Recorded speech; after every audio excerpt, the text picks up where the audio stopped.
Good morning. मी आपल्या सर्वांची wellness coach शोभा आणि आता आहे मी वाशी मुंबई या ठिकाणी. तर ट्रेनिंगसाठी आलेलो असताना ट्रेनिंग पॉईंटला पोहोचण्यासाठी आम्ही ॲटो केलेला आहे.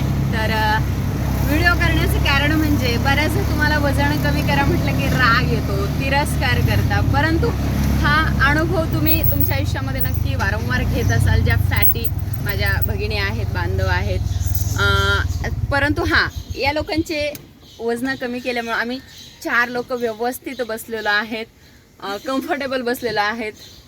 तुम्ही नक्की हा प्रसंग फेस करत असाल, पण आम्ही एन्जॉय करतोय. तुम्ही मात्र कुठंतरी अपमान सहन करत असता अशा वेळी, राईट? सो दादा सांगा, काय नुकसान होतं तुमचं पण ॲटोत?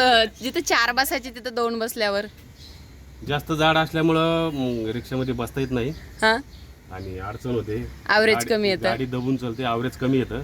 बघा त्यामुळे वजन कमी करा आणि आणि येस, आणि देशातील ना हो. असे आपले बांधव, ॲटोवाले बांधव पण नक्कीच त्यांचं 2 रुपये ते कमवण्यासाठी आपली सेवा करतात. तर ते प्रॉपर त्यांचं पण काम झालं पाहिजे. तर नक्की विचार करा. Thank you. Have a nice day. Bye. Good day.